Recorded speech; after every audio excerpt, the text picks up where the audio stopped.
Добър ден и от мен. Аз съм от Варна, магистър по социален мениджмънт и право и още няколко специалности. Аз участвах в разработването на проекта, който представяме днес. И наистина, може би, най-съществената част от него са обученията по социално предприемачество, тъй като чрез тези семинари, които провеждаме в Пловдив, ние се опитваме да подготвим наши регионални консултанти, член-кооператори, които в последствие ще създадат регионални центрове на кооперацията на слепите в 13-те региона на страната, които и в момента съществуват, но по-скоро административно. Докато нашите регионални консултанти, които подготвяме, ще разкрият действащи регионални центрове, където ще могат да установяват преки контакти с член-кооператорите по места, за да не се налага хората от различните краища на страната за всяко нещо да се обръщат към централата в София, ще могат да предоставят консултации и ще могат да подпомагат член-кооператорите по места в сферата на социалното предприемачество, както да си стартират собствен бизнес, така и да си развиват социални услуги и в същото време и да комуникират с местните власти и бюрата по труда, за да си намират трудова реализация на свободния пазар на труда. В нашите семинари основната тема, основната идея е социалното предприятие, за което в България няма все още легална дефиниция, но световната дефиниция на социалното предприятие го характеризира като стопанска дейност, бизнес, без значение какъв, който има социална ориентация в 3 направления.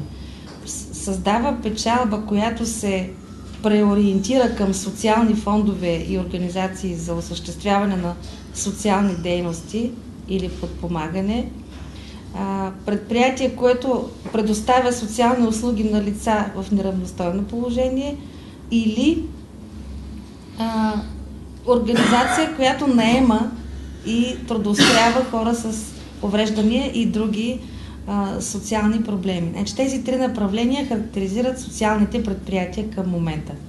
Да бъде стопанска дейност с печалба социално ориентирана, да бъде доставчик на социални услуги или да бъде място за трудова заетост на хора с увреждания, включително и собствен бизнес на самите хора с увреждания.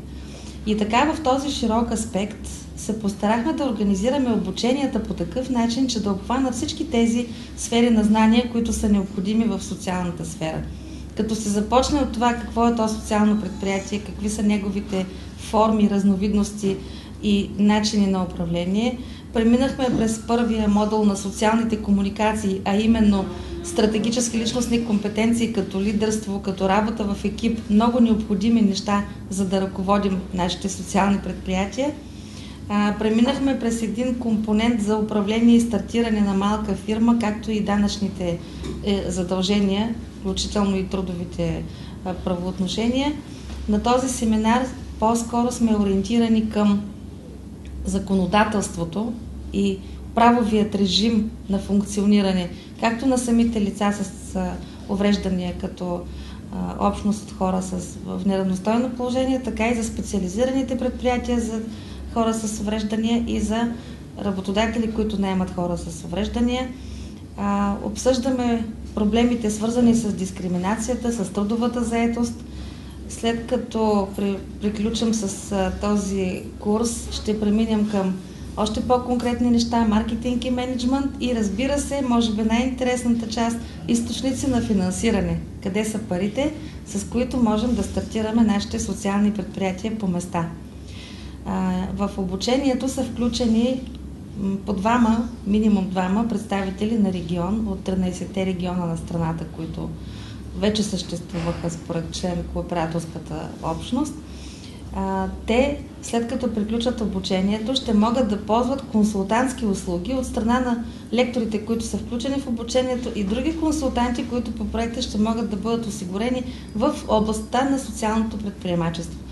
И след като създадат регионалните центрове по места, те ще трябва да организират приемни места, където хората с увреждания, членуващи в Националната потребителна кооперация на слепите, да могат да посещават, да търсят помощ. Там ще разполагат с учебните материали, с законите, с постоянна връзка с офиса за управление на проекта и по този начин се надяваме в края на проекта ние да разполагаме с една мрежа от действащи консултантски центрове, които дай Боже, да успеем да задържим, да функционират като една устойчивост на проекта в бъдеще и да могат да помогнат и разширяването на дейността на Националната потребителна кооперация на слепите, както чрез магазинна мрежа, така и чрез привличане на нови член кооператори и създаване на социални предприятия по места, за които всички ние ще бъдем много щастливи да го видим.